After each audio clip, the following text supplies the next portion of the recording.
morning. Welcome back. Welcome back. So thank you back for coming back to our channel. Remember you're on Racing the Races. Like, share, and subscribe. Please, please, please. And we have what's the next time who was on here? Who was on here what? Last week? Who? We were here? Oh, Friday.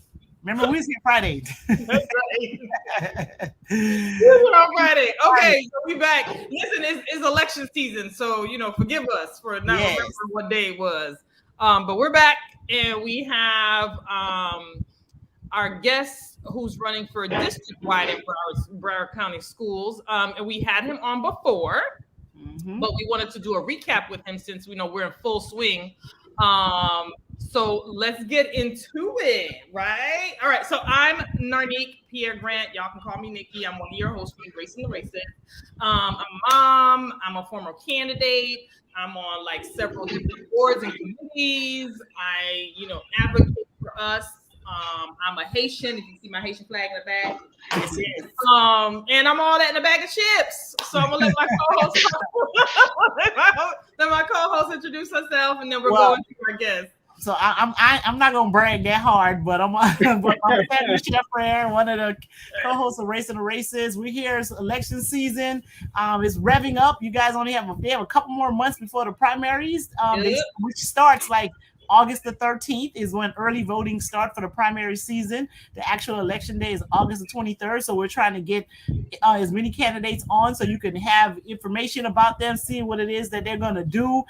So you can make really informed decisions, because if we learn nothing else from 2016 election consequences, okay, and we're seeing all of the consequences, and we really need to make the absolute right and best choice for all of the seats that are available right now. And so that's why we're here trying to do this work. And we're going to speak to Raymond Adderly today. He's one of the candidates for one of the at-large seats. I think it's how many people in your race? About 6 folks or something like that? No, thank God, no. It's only 3. Okay, it just seems like there's people popping up from everywhere. So I'm like, how many people in that race? Well, that's how people play the game. But let me tell you, my campaign has zero tolerance for those games. At the end of the day, we're going to win no matter what. Absolutely. We're here for all that. All right, so let's go ahead and hear what he has to say today. All right, Raymond Adderly, candidate for what, Group 8? Is that the seat number? Seat 8, yeah, it is. 8, yes. Go ahead. Well, yourself. Well, unfortunately, I'm not Haitian. But I am excited. I'm excited to be on the show. I am from a brother island, though. I am from the Bahamas, so you know how Haitians in the Bahamas connect. I'm also from Cuba, and I'm also the youngest Afro-Latino, Afro-Caribbean male to run for Broward County School Board Seat 8, and that in itself is super unique. But even taking it a step further than that, it's unique because I just graduated high school last week, really, on the 7th of June.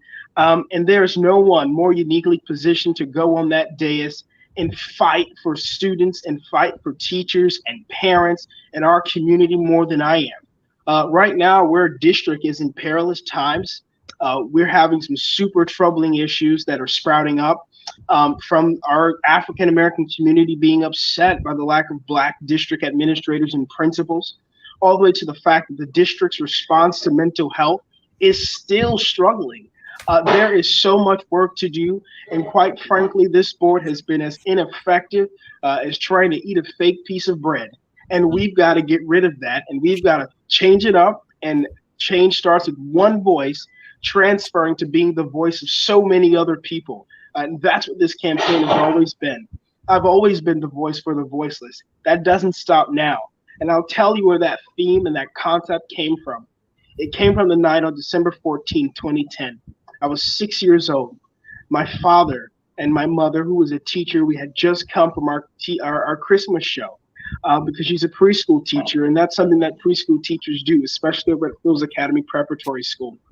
And as we came home that night, it was a black car on the side of my house. We didn't think much of it because we lived in a community where people would park there all the time.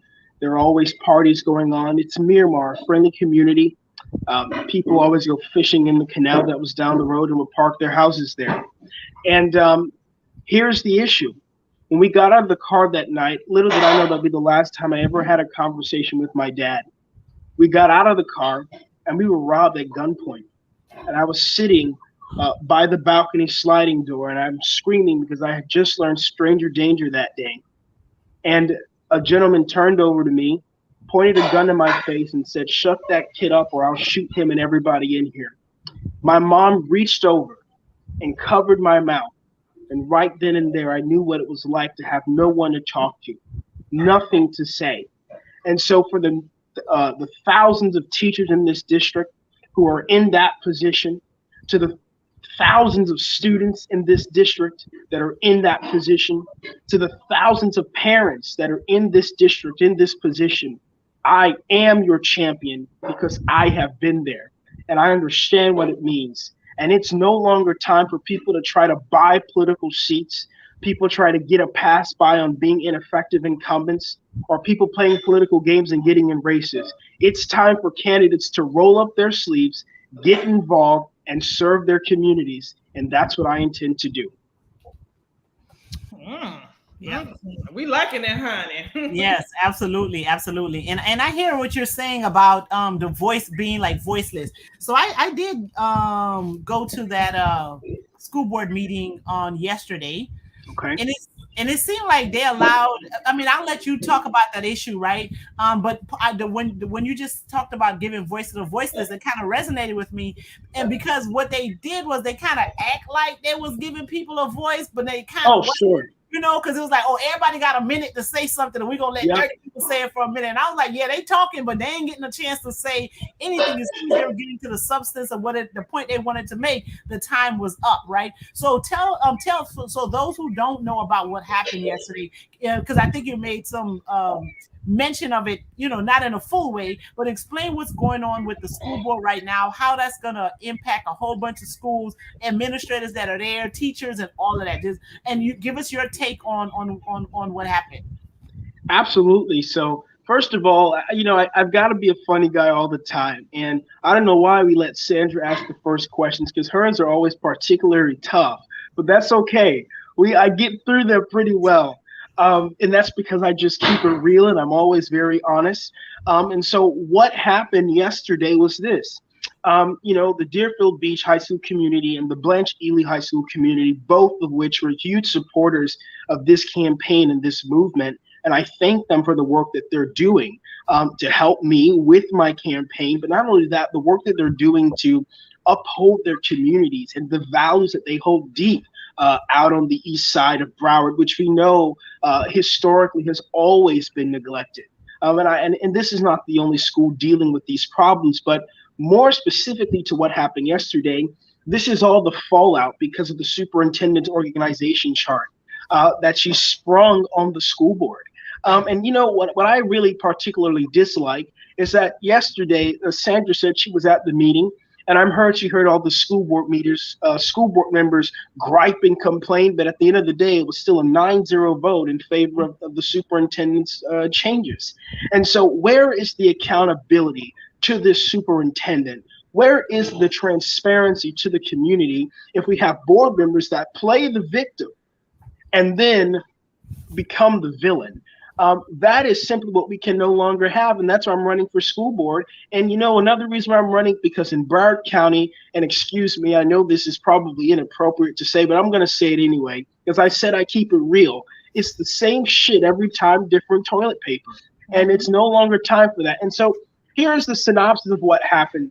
Because of that organizational chart, a lot of principals were plugged out of their schools and put up to higher level district positions. And as a result, now there's a lack for Black administrators out in that district, which is District 7, I believe, which, as we know, the school board member over there is Nora Rupert. And by the way, I think Nora Rupert is a fantastic school board member that's bogged down by her colleagues that would rather play politics and would rather pick sides and pick favorites. And so it's not entirely her fault. And she's been doing everything that she can possibly do to make sure that her schools have been taken care of in her entire tenure on the board. But you've got people on that board that are vicious, that are vindictive, that tell lies, that agree that Chiefs lying is okay. and that let the superintendent become this tyrannical figure who they're all afraid to, quote unquote, they don't want to micromanage her. Let's make something super clear. It is the job of the school board, not only by the statute, but by premise, to do exactly that, to hold the superintendent and her staff accountable. Because here's why. Voters elect you. Voters don't elect the superintendent, and they do not elect the superintendent's staff. And so as a result, you are the needle in the haystack. You are the ram in the bush. It is your job to make sure that you are a delegate trustee voter instead of a selfless one. And so you vote on behalf of your communities, not on behalf of how you think you can sway the superintendent to do this for your schools. And so that is one of the hugest problems with this school board. And that's exactly what my campaign seeks to change. I am a populist in many ways.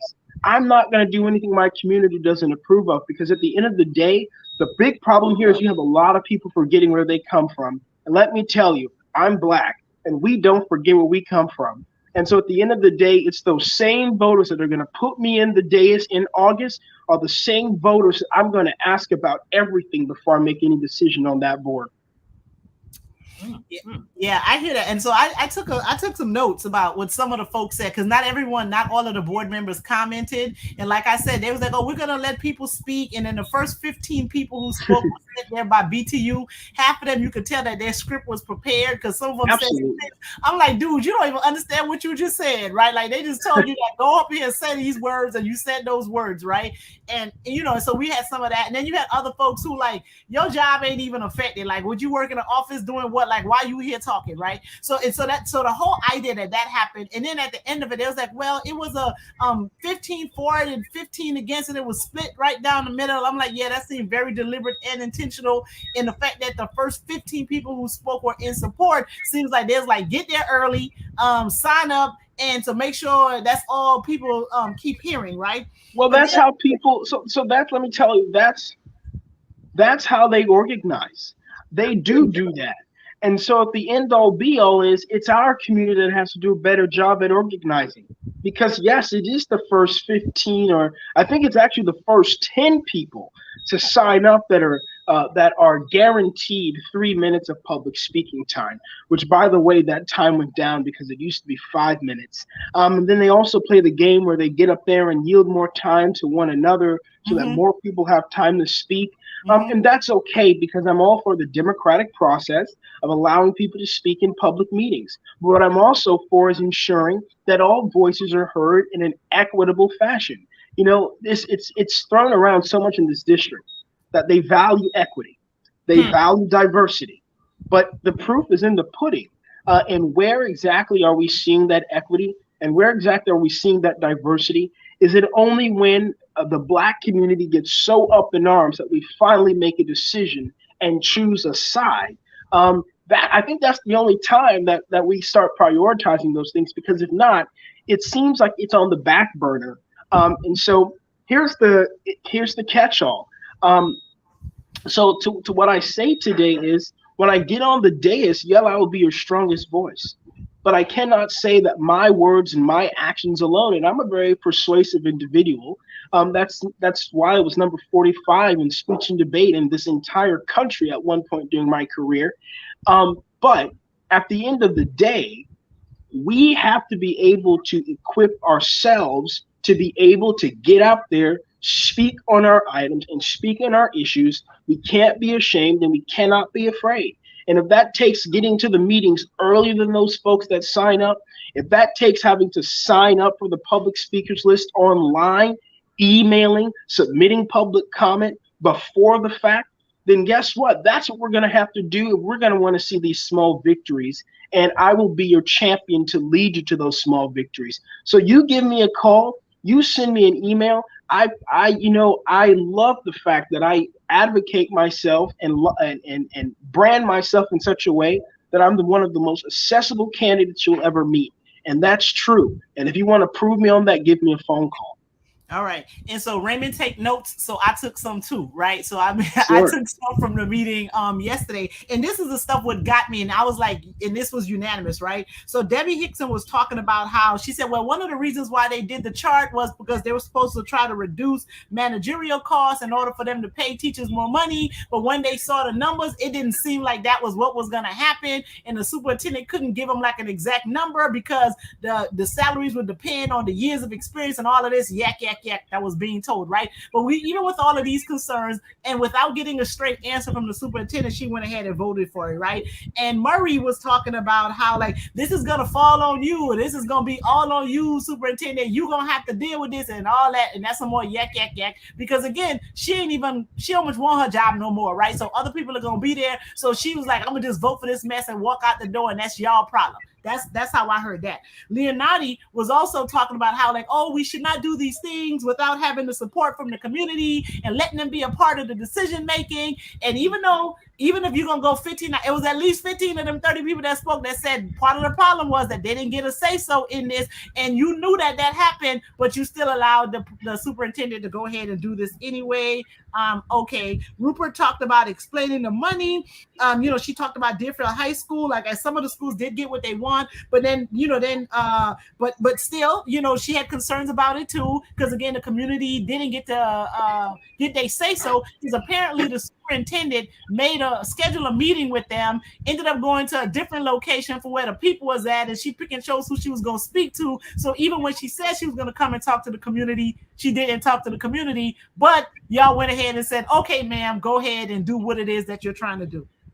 All right. The new board member, he gets up there talking about, transition is difficult. We can't micromanage the superintendent. Transition is difficult. This is what he's talking about. And he said it was disrespectful, but went ahead and said, okay, we're gonna vote for this anyway. And then Lori Levison said something like, yes, they should have to be able to select their own and all of this. And again, knowing that this didn't happen, but they went ahead and voted for it anyway, and it was passed unanimously. So this was the shenanigans that happened on yesterday, right? These are the folks that people elected to represent them, but they get there knowing that this ain't what the people want. And there was more than 5 of them that said that this is not what the people want, but they went ahead and just let the superintendent do what it is that she wanted to do, right? And my understanding is that 6 of those seats are up. I think every last one of them should be out of a job come August. Well, I couldn't agree with you more.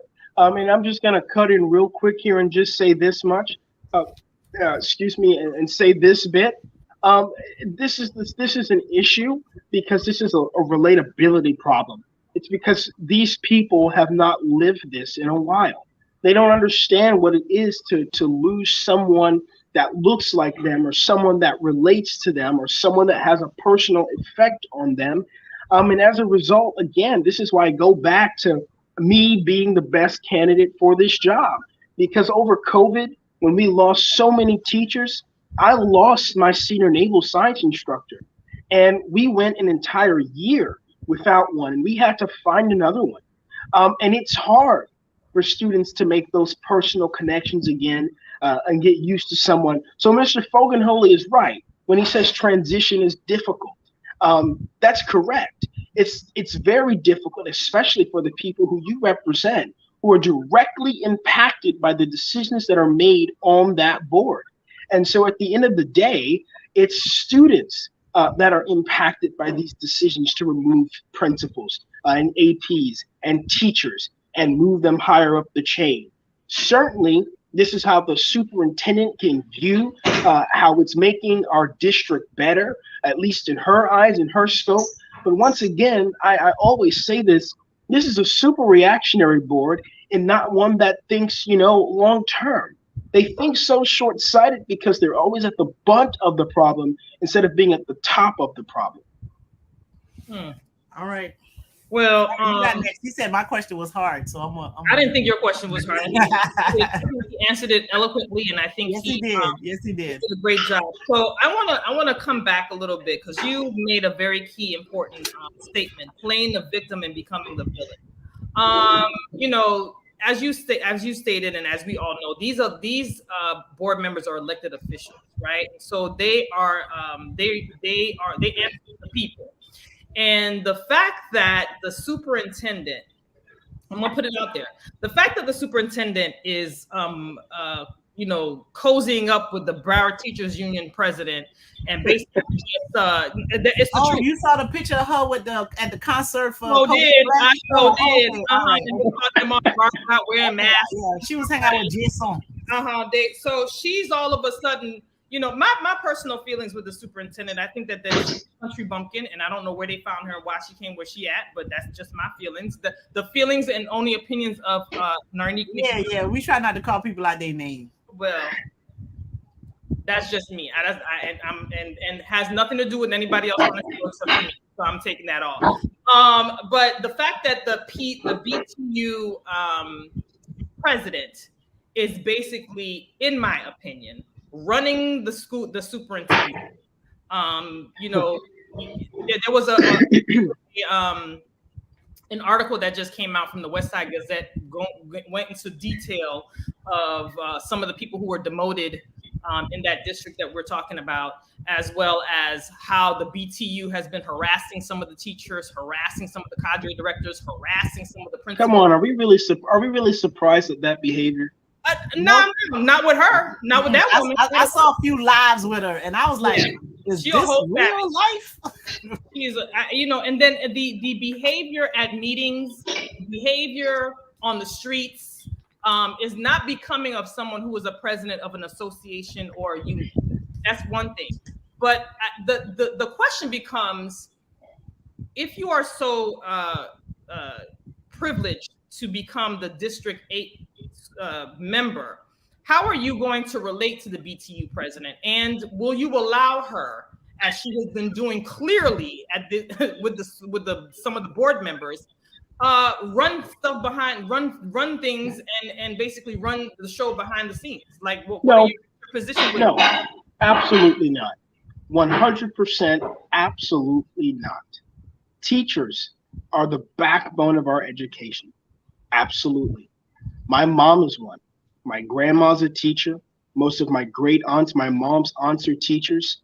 And so teachers are the cornerstone of education. If it wasn't for teachers that impacted my life in such great ways, I wouldn't be where I am today. If I didn't have teachers that believed in my gifts and believed in my talents as much as I do, I would not be here today. But what I will tell you is enough with the games that the union plays, and enough is enough with board members that allows the union to play them. And so at the end of the day, I've been shafted by the union more times than once, and that's okay. Other candidates have been as well, like my friend John Moreno Escobar, who's running in District 6. And he's on a search for answers to find out what the endorsement process looks like for BTU. Is it just people calling in favors, or is there some equity? The BTU prides itself on equity as well as the school board. It sounds familiar that the same type of politics resonates both on the school board and in the teachers union's hall. But what I will say is this. I am cordial with Anna. We speak. She does not support this campaign, and for many reasons. She comes at it off the angle of a mother, where she says that she feels that I should go and enjoy the college life and come back, and this will devour me, being in politics. That's her story. And she out here gaslighting you? She gaslighting you? No, she worried about him. She's like, oh, he need to go to frat parties instead of trying to hang out with the gaslighting you. Yeah, so stay in a child's play. She said, my son is 25 and I'd never allow him to do something like this. You ain't her son though. And so, I told her, well, thank you for the advice, but I'm going strong for this because this is something that I believe in. And so Anna's very well aware of my campaign.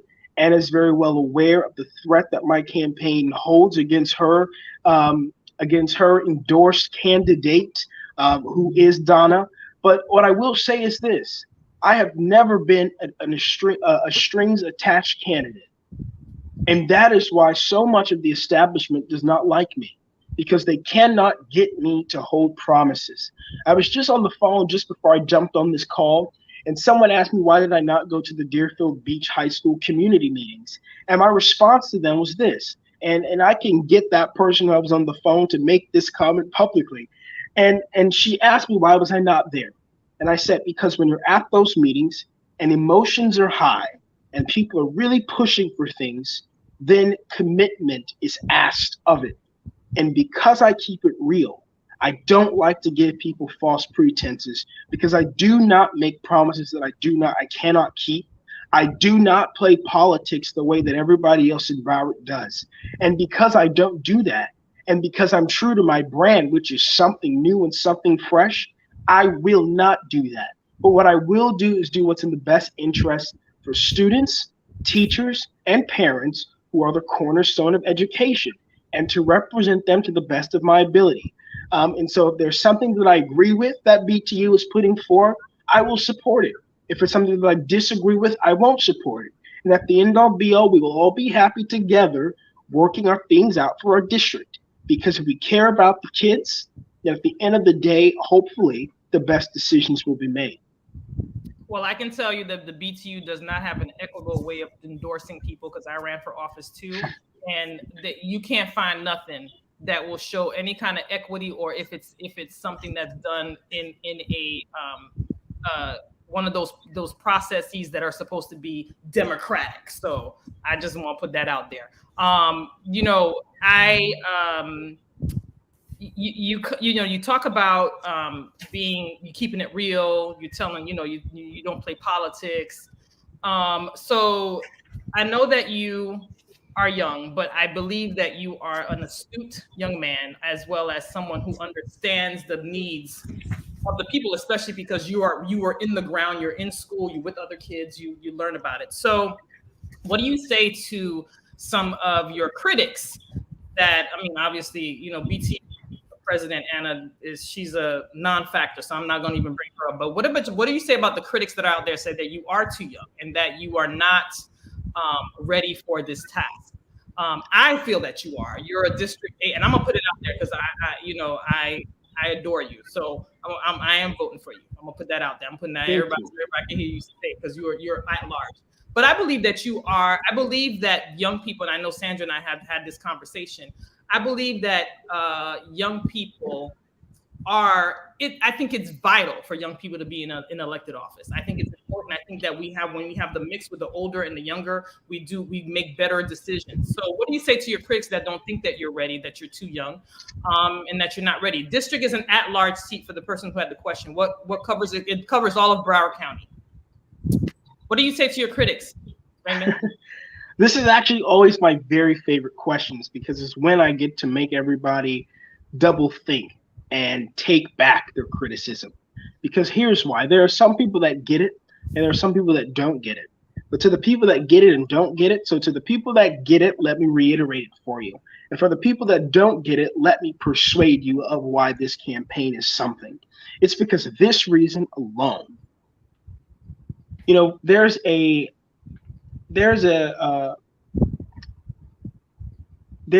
a statistic that says that on most school boards across the country, school board members, most of them are at least 30 to 40. I think it was 76% of them are 30 to 40 years far detached from the primary and secondary education level, which means most of them have moved on with their lives. Most of them have become professionals. Most of them have gone through college.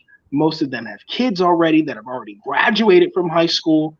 And so what is the point in having people there that have nothing left to give? What is the point of having people on a school board serve in roles that are impacting the lives and the future lives of students when they don't understand them and they don't know what it's like to walk the halls? With all the school shootings that are happening, quite frankly, if students are risking their lives and staying on campuses and going to school, why do they not have a say-so in the safety measures that protect them? Why do they not have a say-so in the teachers that are being hired to educate them?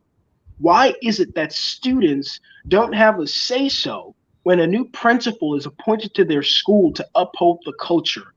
Why is it that school board policy has student government so bogged down that they can't even pass resolutions on their school campuses to rectify the community and build camaraderie amongst the student body. Well, let me tell you something. There's something changing in Broward County. And I think his name is Raymond Adderly. He's bringing that change. He's bringing that change for every single child in Broward County to make sure that they are fairly represented. And here's exactly why. At the top of the show, I mentioned that I just graduated high school. I was the student advisor to the school board, which means I sat in most of these school board meetings, no matter how long they were, and the workshops. And I went to all the meetings that I couldn't find, all the committee meetings that I couldn't find people to appoint to. And so as a result, there is no one more uniquely positioned to serve on the school board of Broward County in this role than I am, because I know the student experience and I've lived it for the last 4 years. And out of all my colleagues that will be on the school board, whether new or old, I will be the freshest one out of school, understanding those concerns. And that's what I say to my critics. To my critics that say you need a business background or life experience, here's my only rebuttal to you. If that was the case, if you needed life experience, if you needed a business background, why is the state of our district in shambles? Why do we have a bond project that is crumbling? Why are we asking voters once again to increase their property taxes, to get more money for our budget to create competitive salaries for our teachers, to retain the security staff that we have, as well as the mental health professionals that we have on our campuses? If a business background was so vital, which most school board members claim to have, then why is that the case? And why not take your bet on someone that doesn't have life experience, that doesn't have a business background, but has enough common sense to know what is wrong, what is right, what makes sense, what adds up? Because I'll tell you, I'm not the best at math, but I can tell you I can analyze the heck out of a budget. And if you don't believe me, jump on one of my campaign call meetings and you'll see exactly what I'm talking about. Mm-hmm. So don't say that you don't have the right experience, because that's all pure nonsense, right? That's always that was. Yeah. Let me be clear. That was sarcasm. Okay, all right. But we're gonna be clear to them so they don't know that was sarcasm. Because at the end of the day, you know, and especially since they have this whole diversity talk and blah blah blah blah blah. But again, you do need like young folks on the board, because again, you are living that school experience. I graduated from high school a very long time ago, right? And some of the and luckily I have middle school age children, so I'm still familiar with some of the things that are happening in the school system. But if I did not, it would be like it's too far different. And when I went to school, things are very different than they are right now, right? So you do need somebody, to me, that has that experience, that just left school, like you said, last week, that can bring that perspective. Because one of the things that I think many of those board members one of the problems I think many of the board members have is they are very disconnected. You know, they may talk about like my grandkid go to school or my this and my dad, whatever, but no, you don't know what it's like. You know, my favorite one is back in my day. Back in my day, yeah, different, because when I was back in my day, because I went to high school before they had that lottery, so we used to have after school programs, Votex program. They used to have money for the band, money for the sports. So when back in my day, when we had a whole bunch of money in the schools, and a lot of things that most of my grown friends learned, they learned it in school, right? So y'all don't even have any of that. So the whole back in my day conversation can't work with what school systems look like now. And because there is such a huge disconnect, by the way, you have board members that make pretty and to answer that question, no matter where you live in Broward County, you can vote for me. So if you live in Miramar, so let me put it this. I like to put it this way so I can get north, south, east, and west. No matter if you live in Miramar or Lighthouse Point, or you live in Fort Lauderdale or Coral Springs, or anything in between, you can vote for me. It's all of Broward County. Deerfield, go all the way north too. Yeah, Deerfield, Lighthouse Point, Margate, Coral Springs, Pembroke Pines, West Park, all that, everything. Fort Lauderdale, Lauderhill, Lauderdale, Broward County. Deep side, shallow side. Let me stop. Everybody can vote for me, but everybody should. Yeah, and everybody in it. I was saying there's such a disconnect that I remember we were talking about Stranahan when I first started as student advisor to the school board. And we were talking about the fact that there was no AC in the Stranahan's cafeteria. And Anne Murray said, well, I think that, it's a cultural thing because some of the children, they don't like AC because it's a cultural thing. A lot of them are from the Caribbean. And so a lot of them don't even have ACs. Wait a minute. What you say? What she said? She said. Well, listen, that ain't the only inappropriate thing that lady said. Oh, no. That is not, and that ain't even the least inappropriate thing that lady said. So it's not. Yeah. So yeah. And just so you know, her seat is up too, and her daughter running. So you know not to vote for that. Find you somebody. Well, I mean, and let me tell you to clear the air and to clear the record, I'm a Caribbean male, and we don't like it hot because we don't want our mangoes going bad. Hello. Right.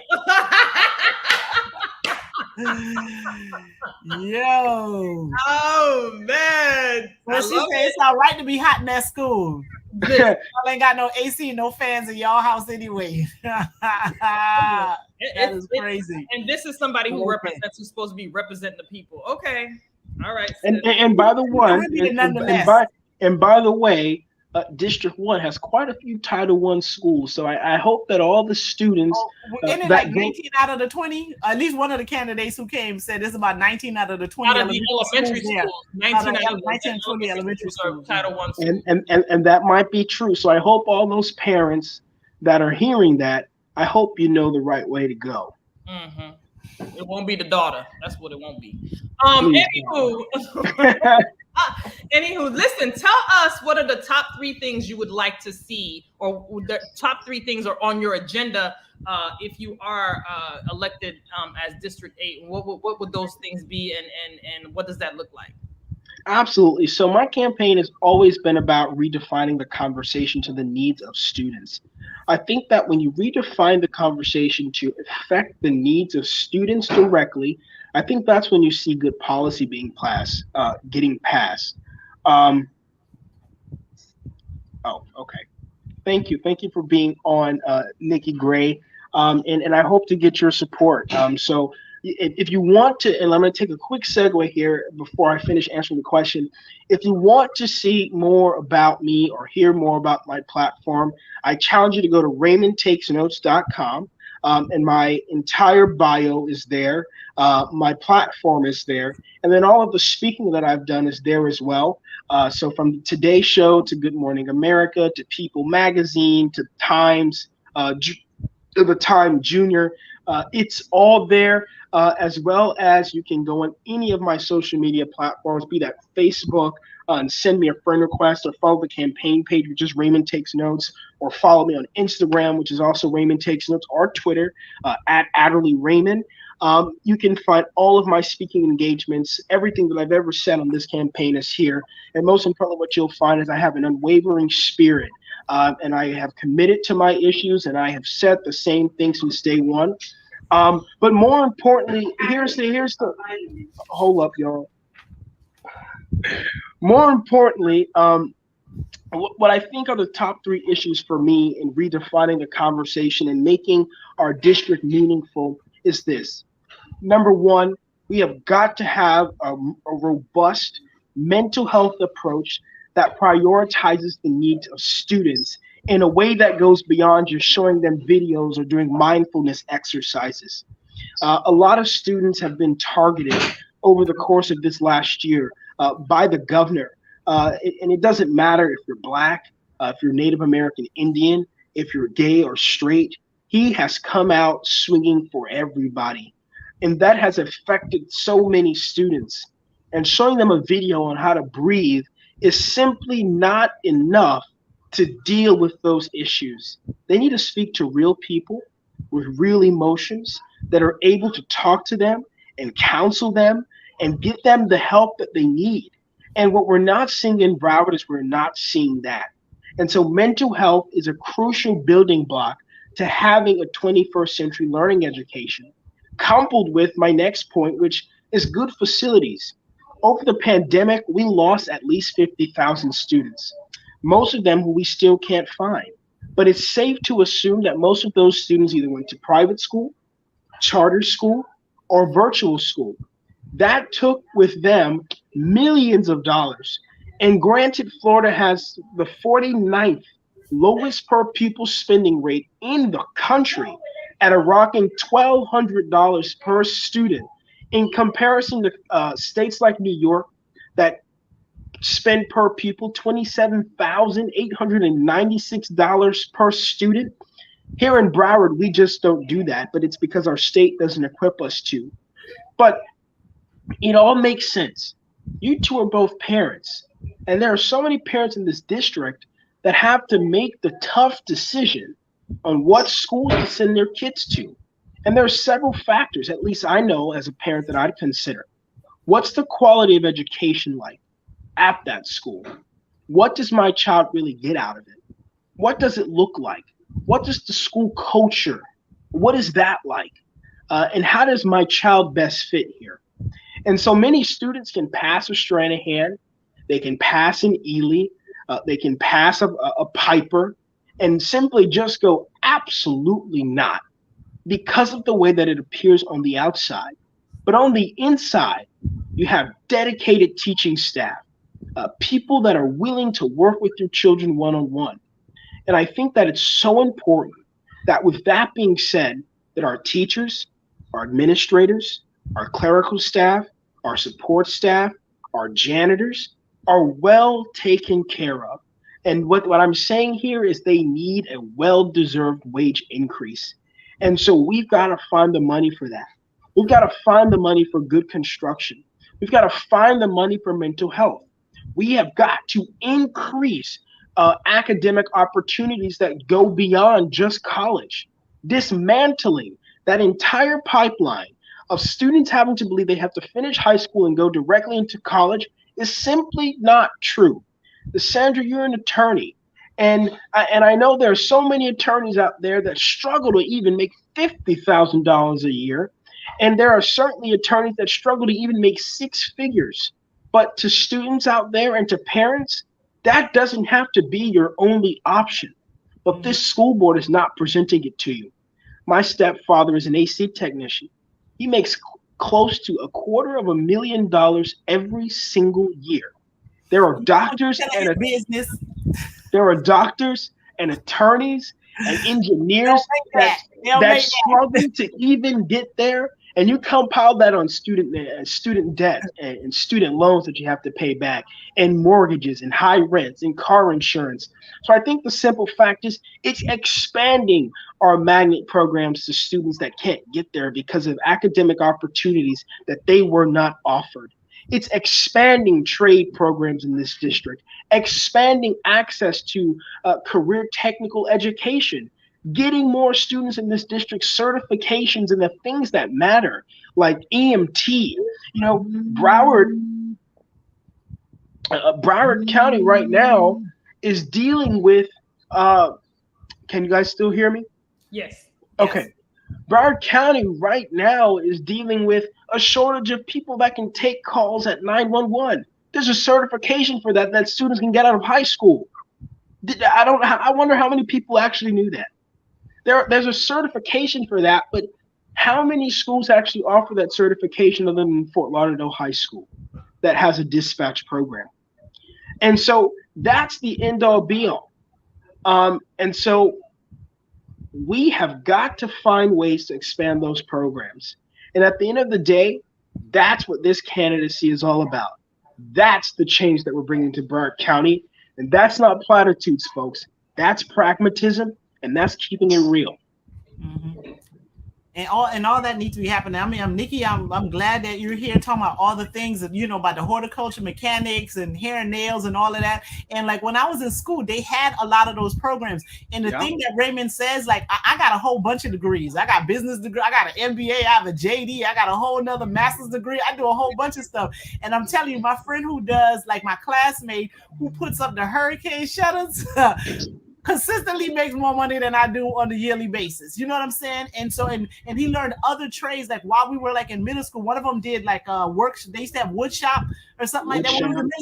And I'm telling you, like building furniture, doing things and doing far better than I'm doing with all of the degrees that I got. Right?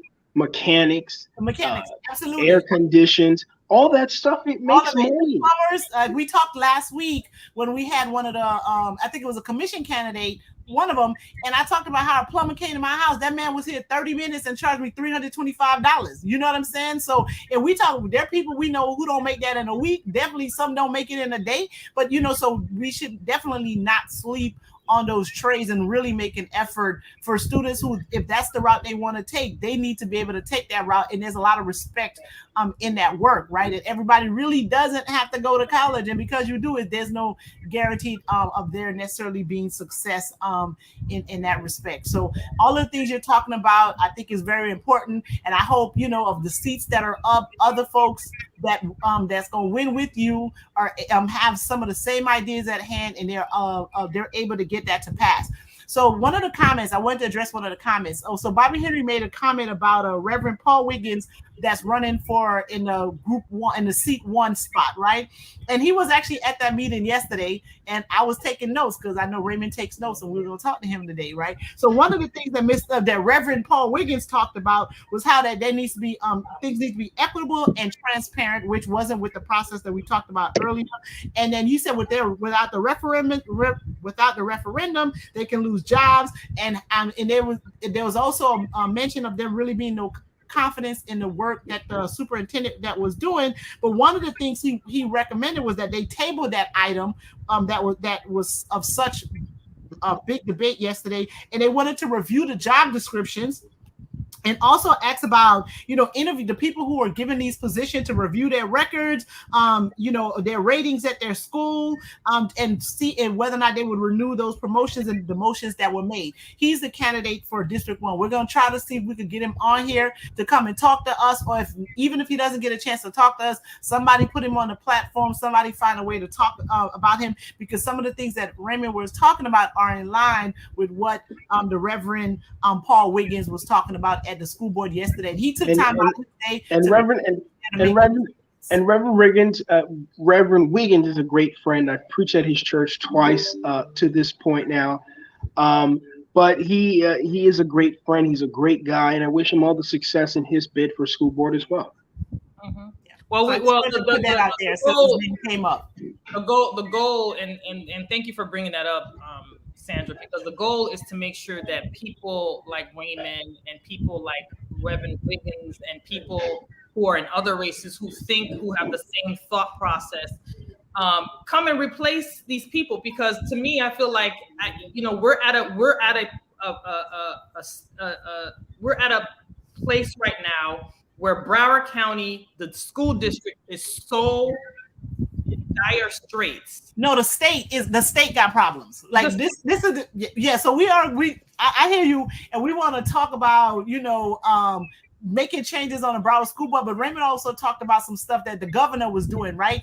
And he's also up for re-election this year, and we need to get rid of him too, because a significant amount of the problems that we were having with the school board, it came from some of the decisions that he was making, and it's just been a lot of rift and dissension and all of this, and all of these folks that are not doing their jobs, they need to go. I really didn't mean to cut you off. I'm so sorry, but it's not just that those people on the school board got to go, the governor got to go too, because all of these folks are here. They act like they own these jobs, like they have a sense of entitlement to it. They're forgetting that it was the people that elected them to go there, and now they're there doing their own thing and not the people's work. And this this is no longer sustainable. And prior to this governor, the board has been in problems since then. But it's worse now, right? It's worse now. No, it's worse now. But yeah, it's hella worse. But before then, we still had some issues. There was a lot of dissension. There's no cohesiveness. There's no collaboration. And so the people that have been there and that have been sitting there, I remember we were watching something with the Bobby Henry on West Side Gazette had one of the a candidate on. I can't remember which. Oh, it was with you, Raymond. You were on there. Yeah. And there was another candidate on, and then they were talking about, having somebody representation and people of color. I was like, there was one on there, and she still was the same. So to me, it's just like it just needs to be a whole new crop of people. Get rid of the 6 seats that are there and get new people in that one, and then the remaining 3, they got. Well, it's enough. If it's enough like-minded folk that gets elected this term, it's enough that the right types of decisions can be made. Even if it ends up being a 5-4 split, 6-3, whatever they want to call it, things can change. If you have folks who are willing to do the right thing and make the decisions that's best for the students of Broward County, and not necessarily for one person who wants to have folks that like her working with her. It's the nepotism for me. But anyway, I digress. So Raymond, do you have any more questions, Sandra? Did you have any other questions that you wanted to point out? No, I'm just excited about what it is that he wants to do. I think they do need somebody on the board with his age range, demographic, ideas, vision, all of that, unique experience coming out of school. That needs to be there, because I saw that yesterday and I was like, y'all, okay, they joking. Bobby Henry said, in the words of Curtis Mayfield, if there's hell below, they all got to go. Yes, they do. They all got to go. And I usually try to be more objective. Like usually, right? I usually try to be more objective. You do. Like when we have candidates. But I'm telling you, that nonsense that happened yesterday, that was too much for me. And Raymond, I know you mentioned that Nora Rupert is not her fault, but she still could have voted no. I just feel like we need to go on record. You need to go on record. If you're not happy with something and something is not sitting well with you, and you are elected by the people to represent the people, and you feel that the people don't agree with that, you need to vote no. And she said it was lacking respect for a community. The way all of this happened, she said lacking respect for the community. And if the community put you in that spot and you know what's being done is a lack of respect for the community, and how you out here talking about, okay, you all right with it. Get out of here. Absolutely. You vote no. You vote. Listen, the power is with the people, not the people in power. If the people say they don't, be trying to tell me like, oh well, I understand, but I'm gonna go ahead and screw you anyway, please. No, ma'am. She should have voted no, and I know you have respect for her, and I do too. But when you're in a position like that, the vote should be no, along with how you feel about it and how you believe your constituents. I'm not feeling better because you told me no nicely. I'm sorry. Because you was nicely telling me no. No. Wait, Bobby Henry has a question. Let me see. Let me put it up there so you can see it.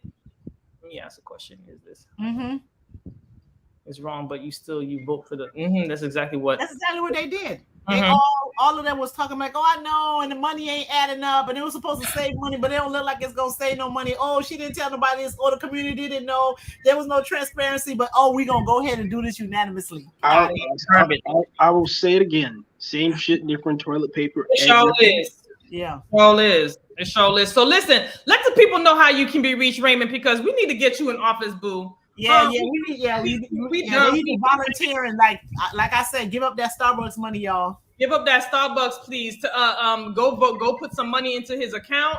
And go volunteer. Let the people know like when they can come volunteer for you at the polls. You're running county-wide, so you need everybody at the polls. Everywhere. That's right. So what I will say is this. Money is a pivotal factor in every election. And so I need your support that way. So go to RaymondTakesNotes.com/donate and put in $25, $50, $100. We actually have a fundraiser on Friday at Cork and Barrel out in Tamarack. It's a new up-and-coming Black business out in Tamarack. It couldn't start in a better way starting off Juneteenth than supporting Black businesses on Friday. So come out, support us from 4 to 6 p.m. We've got a great host committee that's going to say some words about me. And then obviously I'll speak. It's going to be a great evening, free drinks, free food. So be there. Even if it's your first time you're going to engage with me or meet me for the first time in person, I encourage you to be there. But if you can't, RaymondTakesNotes.com/donate. Nikki just talked about, that's my email. Raymond at RaymondTakesNotes is my email. But sorry. RaymondTakesNotes.com/donate or RaymondAdderly.com/donate. They both work. They'll take you to the same link. And if you want to reach me, that is my email, Raymond at Raymond Takes Notes, or my phone number, 786-657-5690. Give me a call. Send me an email. I'm always happy to have discussions with everybody.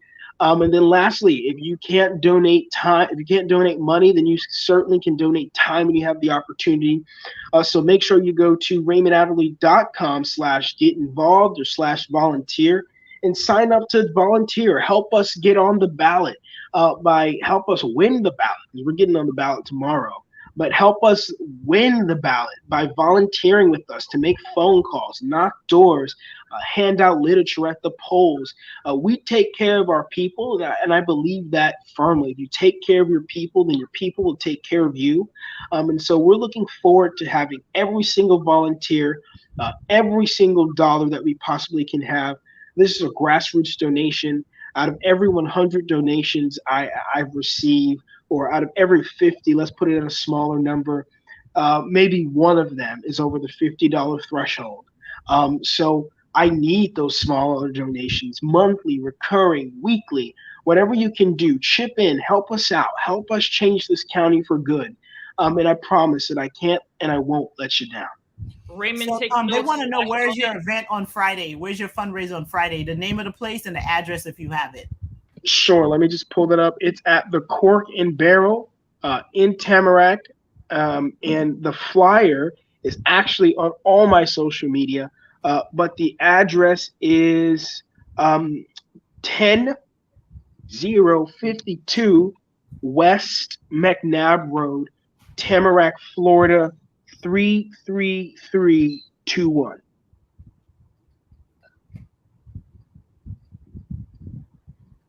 All right, so Bobby Henry about to give. He said, "You know what? I love Mr. Bobby." Yeah, put that recurring. Yeah, put that recurring, Mr. Bobby. Let me see how much you really love me, man. I ain't too proud to beg for a good cause. Everybody know that's true. I am not too proud to beg for a good cause. Okay, so don't let me start singing now. I am not. He said, I get excited. I'm talking and texting. It's coming all out crazy. I mean, I'm going to give 50 now. Who's going to follow me? Come on. Somebody else going there. Hey, somebody else going there and chip in $50 or $25. That's right, $25. Whatever you got, he gonna take it all. He taking all of it. Raymond, what's your donate again? Raymond, what? RaymondTakesNotes.com/donate. RaymondTakeNotes.com/donate. /donate. Yeah. And we got to give the address to Cork and Barrel, you said?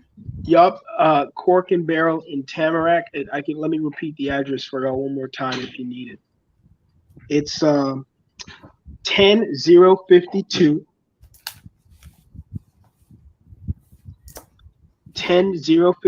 West McNabb Road in Tamarack, Florida, and the zip code is 33321.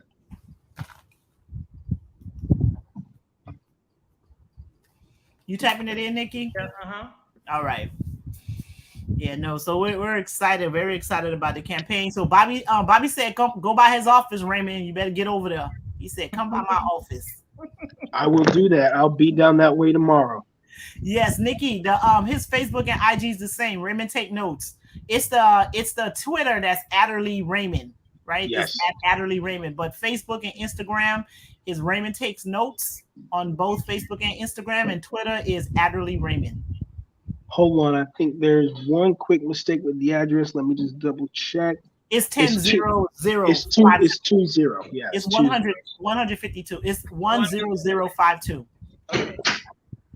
10052 West McNabb. Yeah, let's delete that. So and I also accept checks.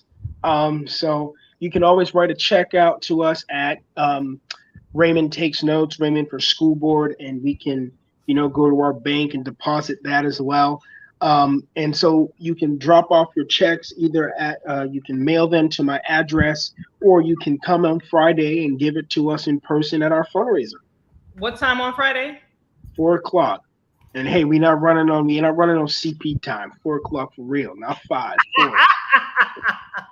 You know, for the people that run on CP time, 3 o'clock. 3 o'clock. 3 o'clock. Yes. So that's right. Cork and Barrel, 10th, West McNabb Road, Yep. Tamarack, Florida. And you all, please get out and vote, okay? Yes. As you can tell from the congressional race we had back in 2020?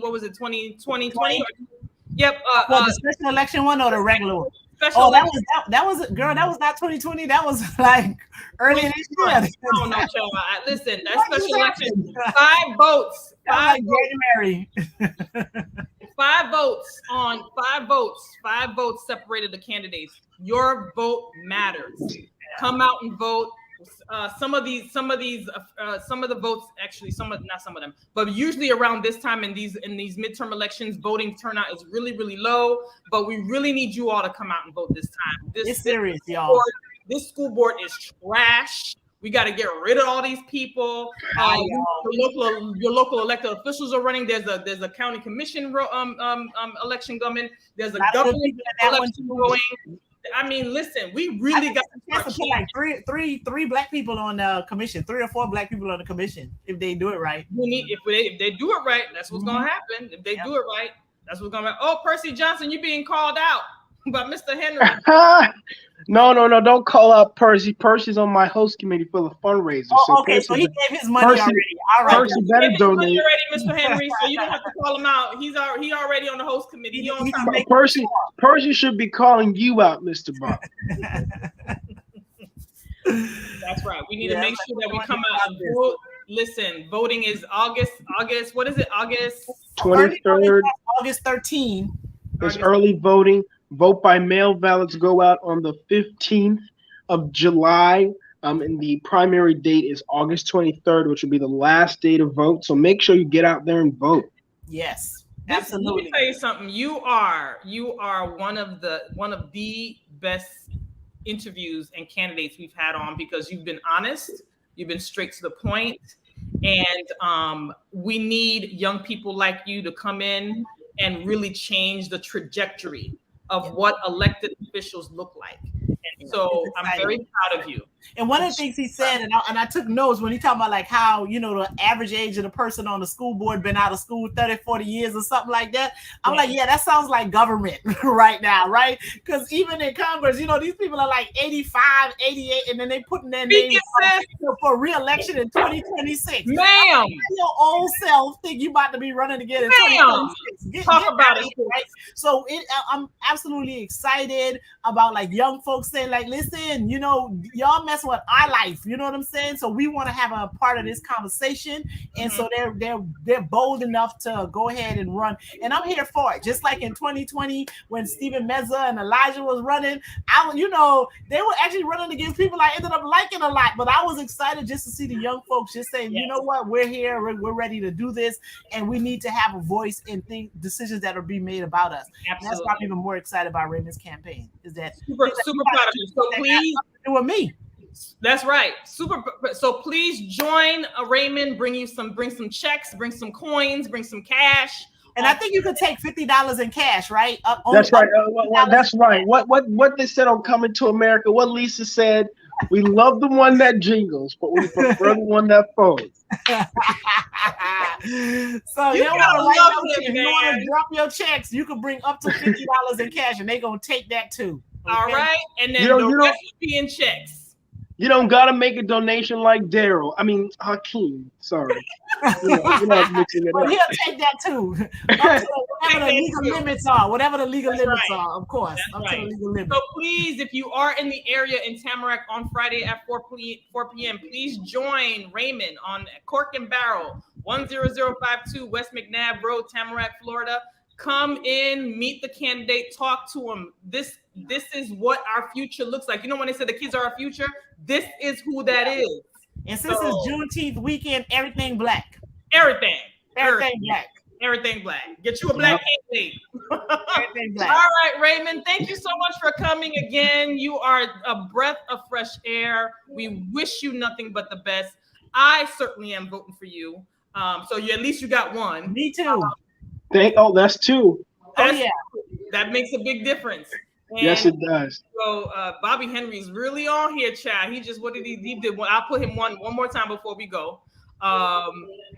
Let's see. He says the children now love luxury. They have bad manners, contempt for authority. They show disrespect to elders and love chatter in places of exercise. Children are now tyrants, not to the servants of their household. They no longer rise when elders enter the room. They contradict their parents, chatter before company, gobble up dainties at the table across their legs, and tyrannize their teachers. Man, if I start chattering before company back in my day, I used to get slapped right in the mouth. Listen, oh no, Lord, I'm becoming like the school board. Oh, geez. Right. Yes. But we believe in you, and we know that that you have the best interests of the constituents at heart. We believe it. We believe in you, and we wish you nothing but the best. You have 2 votes over. And I was gonna say he ain't got no bills, so he really could do a good job. You know what I'm saying? He's like, I still live with my mama because I was different when I was living at home, boy. You couldn't tell me nothing. Yes. I'm all about it. I'm team Adderly all day, every day, and we wish you nothing but the best. I'm team everybody but the folks that was voting yesterday. That's it. Everybody. Go, man. All of them. Through with them. Last one of them.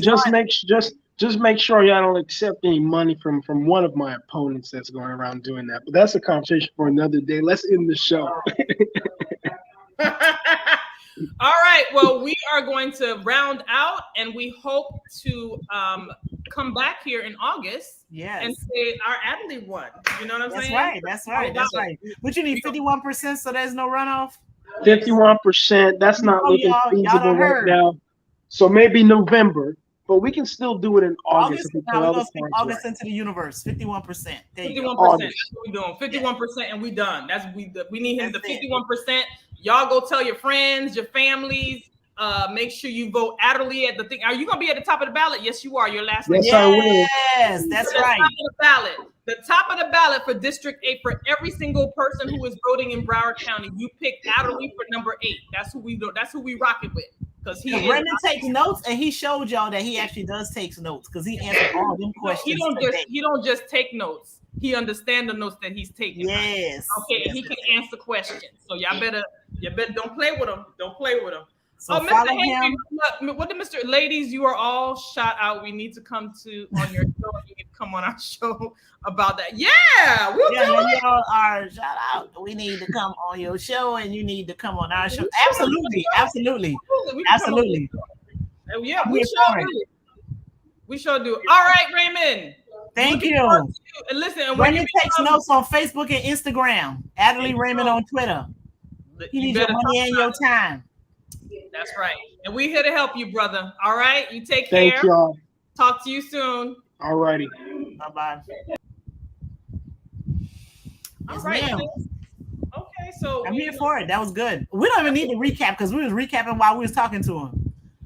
I'm here for all of it. Listen. You don't understand how I'm not. I'm here for more than all of it. We need some young folks on there.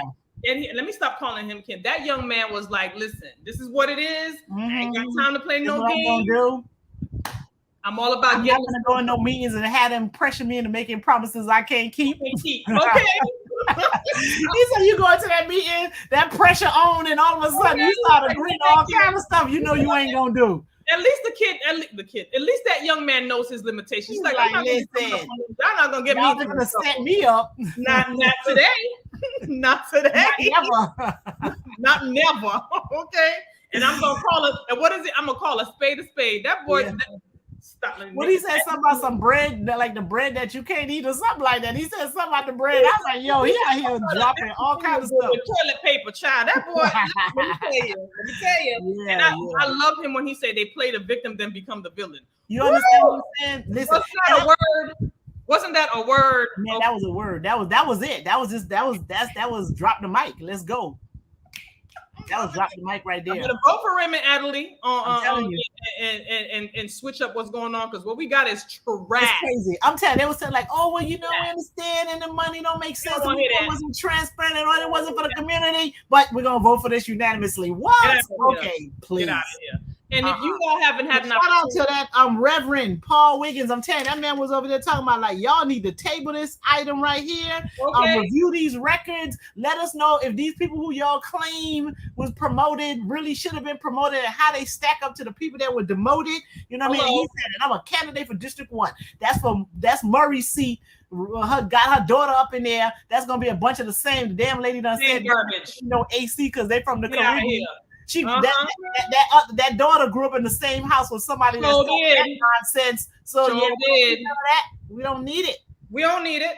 Y'all can go take several seats. Ain't nobody got top. Ain't nobody got top for all of that. Go sit down. No. That's a no. That's a negative. These are the same people that so-called want to represent you. We're over y'all. You guys knew that the community ain't want this, and y'all did it anyway. The fact that they sat there, what I guess what irritates me the most is the fact that they sat there and made all their dissension, and no one voted no. No one voted no. Not a damn one of them. Why even say anything? Why even say anything? Because a couple people didn't. Everybody didn't speak. I think like 3 of them didn't say anything. Right? How many I have here? 2, 3, 4. Yeah, 3 of them didn't say nothing. They ain't there like, huh? Who the 3 that didn't say nothing? Okay, so I'm gonna tell you who did say something. Levinson said something. The new board member Rupert, Leonardi, Murray, and Hickson. So whoever the other Lori Def ain't say nothing. No, she ain't say nothing. Oh, so she ain't got no mouth. She ain't say nothing. So okay, so she didn't say nothing. Who else? Rupert said something, but you said who? Yes. Murray. Levinson, the new board member. Korn didn't say anything, and then who else would that be? So it's one other one. Lori and Korn. So, no, Lori Levinson said something because she's the chairperson. No, Lori Al-Hadef. Al-Hadef didn't say anything. No, Korn didn't say anything. Didn't say anything. And the Hispanic one. She ain't say nothing either. Oh, Patty Good. She ain't say nothing. Yeah, she did not. No. Ain't that convenient? Didn't say nothing. I'm just saying, yeah, you are allowed to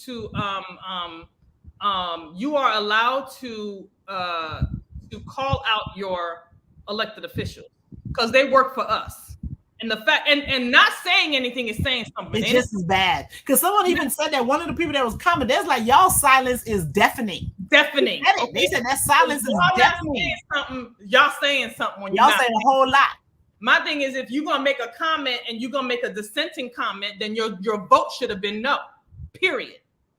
The fact that you were like, well, this is disrespectful, but okay, what does that mean? We're gonna do it anyway. Who that at? Who the hell does that? Who does that? They do. Whatever. They all got to go. That whole board is trash. I'm telling you, they got it. That whole board is trash. Listen. If y'all out here demoting people who've been doing their jobs for 15 years, doing their job well, 7 years, if you in a way that's not transparent, you just did it. Ain't letting them. Nobody ain't got no say so. You don't know why you're doing it. You just did it like because you can. What? Trash. Y'all trash. Bobby Henry is from the West Side Gazette. He wrote a whole op-ed. Go on his page and go read it. It's good. Read it and see what he said or whatever. They are trash. You demote someone. We call them the blind nine. Get out of here. The blind nine. They ain't blind. They could see. They could see and they could hear. They're not blind and they can see and they're not deaf. They know exactly what they were doing. Y'all want to do what y'all want to do, and then not the will of the people. Y'all ain't blind. That's why you trash and you need to get off. As a wolf in sheep, they're wolves in sheep clothing. No, they play the victim to become villains. That's what they are. That's exactly what Adderly said. They play the victim to become villains, and that's what y'all is. And we see through all the Maybelline. Okay, we see it. Anywho, we'll be back tomorrow with another school board member. Ironically, it's gonna be hot too. School board member, a candidate. Ironically, this candidate was endorsed by the BTU. We got questions. Yeah. You sure you want that endorsement, sir? You still what? You want to hold on to it? We got questions. We're gonna be talking to that candidate tomorrow. That candidate is Dr. Jeff Holness, who's running for District 5.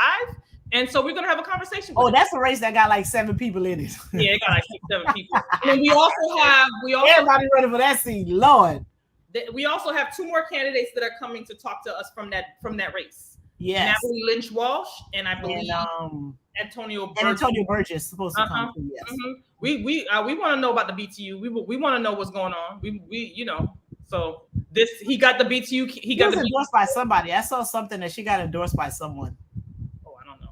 I don't remember who it was, but I have no idea. But we got questions. Yes. And then if you have a whole union trying to run the school board and the school district, what that mean? They partying with the superintendent, girl. Girl, whatever. On the concerts and stuff. With no mask on.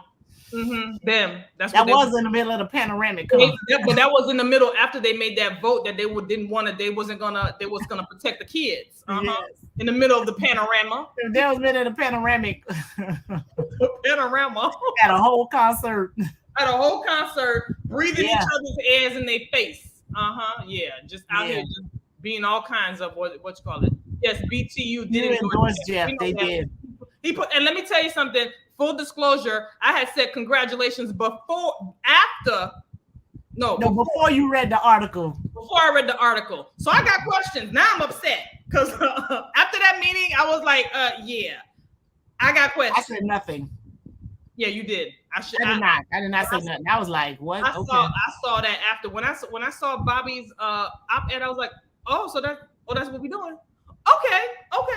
That's okay, but that's all right. I'm not gonna take that. I'm not gonna take the congrats back because I have questions and I have a right to question or whatever. And I could have momentarily insanity or whatever. Well, you made the best decision with the information you had at the time. True. That's true. And once the information gets updated, the decision can be updated too. It sure can, and as a matter of fact, I'm going to go. You about to update your comment? Just add another one to the end. Say this was before. And that's exactly what I'm going to do. I'm just going to delete it. I'm just going to take it off because I don't know if that's something you feel comfortable doing. I don't like it. I don't like it at all. Not at all. Not after that foolishness from yesterday. Can you imagine? And then out in the op-ed I read, with the BTU harassing teachers and harassing principals.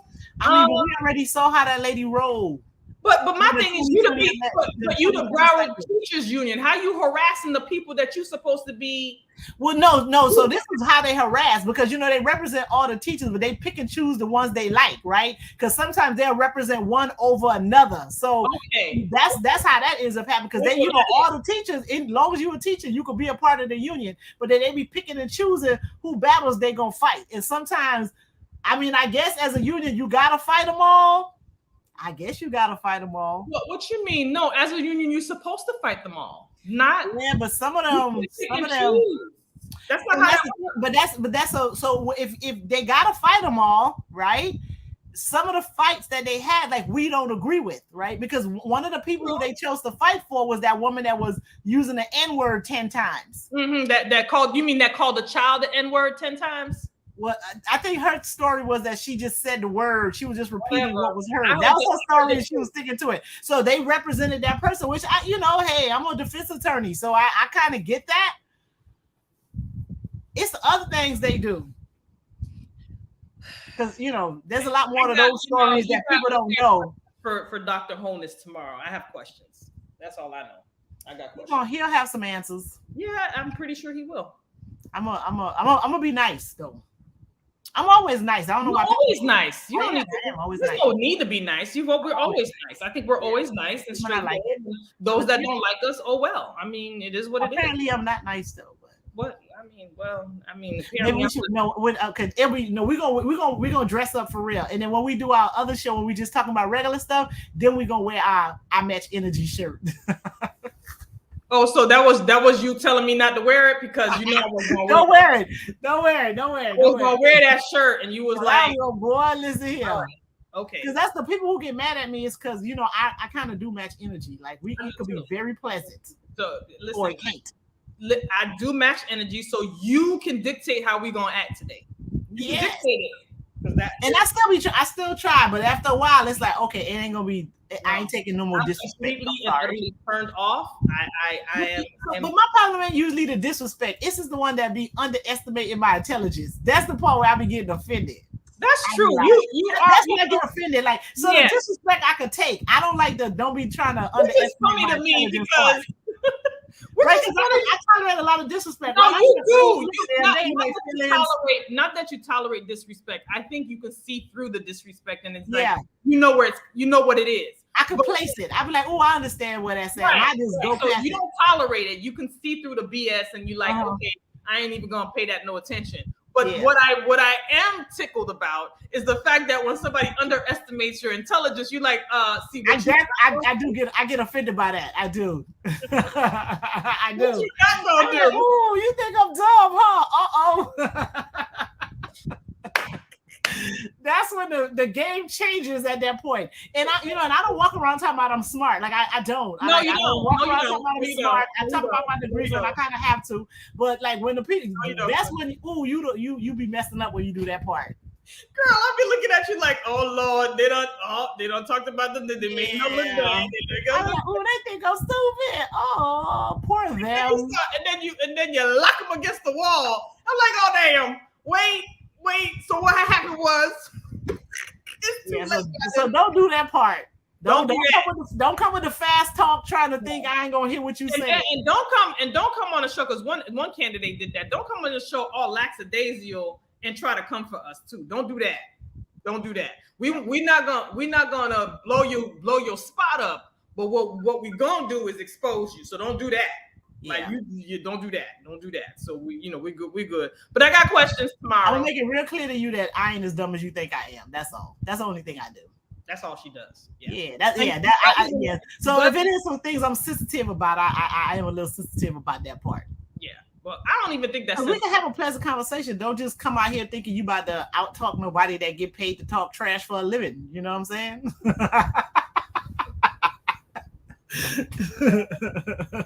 Let's go. Yeah, people pay me to talk crazy. Like, are you serious? Yeah, man. We'll reach out to you if you're still on, Mr. Henry. We'll reach out to you to come on your show, and we do watch the Gazette that comes on. We do. We watch, and we appreciate it. We appreciate, Listen, it takes a village, right? It takes a village for us to kind of get the words out. It's important that we vote. It's important that we kind of, get ourselves together because listen, we're in dire straits here in Florida. We are in dire straits, okay? Change needs to throw come. the whole governor away. Throw the whole governor in the trash. Throw him in. And the governor and the U.S. senator that's up for election. Marco Rubio got to go. Val Demings for U.S. Senate. I'm just saying. Val Demings, all because they don't show y'all they can't handle this job. They're not doing this job. They don't care about nobody. Them people won't even vote for no kind of gun reform, and people getting licked and left and right. They got to go, y'all. They got to go. Bye-bye. See y'all some other time. The whole governor and his administration got to go to the trash. The whole senator has been here 12 years. He ain't doing nothing. He got to go. Disgusting. My brother. Gotta get rid of him. Got to go. Throw the whole governor in the garbage. He got to go. He got to go. He owns some stuff that's like, no, we can't keep this up. This is no longer just so you all know, July 1st, that woke legislation comes into effect. Just so you all know, honey. So if you work in HR, you work in schools or whatever. Yeah, I start teaching on the 29th too. What that gonna look like?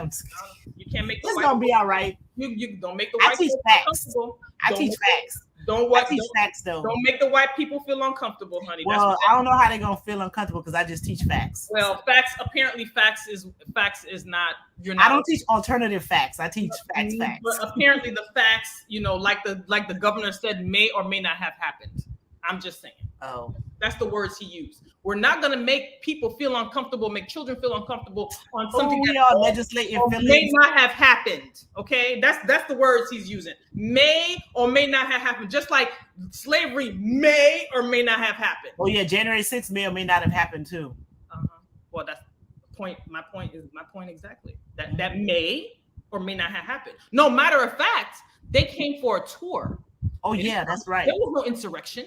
They came for a tour. Yes. People came for a tour of and they were well behaved. Well behaved people. Yeah. Good people. Well behaved people, and folks ended up dying, but everybody was well behaved. Yes. Well, correct. Again, so throw the whole governor away. Throw the whole U.S. Senator Marco Rubio gotta go. Val Demings for U.S. Senate. Mm-hmm. Oh, and then somebody who's running for U.S. Attorney General for Florida, Ayala Amaris. Yep, she was former state attorney in Orlando.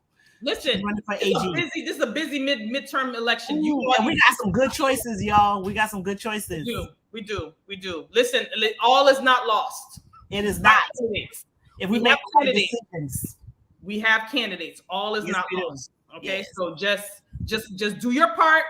Come out here and vote. Okay. Tell your friends and tell your friends to tell their friends and their friends. Make it a whole day. You know what I'm saying? Make it a thing. Make it a thing. Just come out here and do your part. That's all we asking for. That's it. That's it. Don't be discouraged by those long lines they're gonna have on purpose.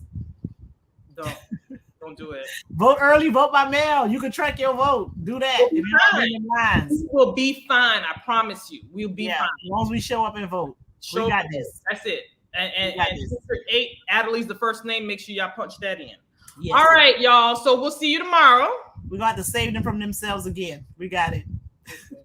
We always trying to save them from listen, the light is the load is heavy. I'm tired. But we're gonna save them from themselves again, y'all. We're gonna do it.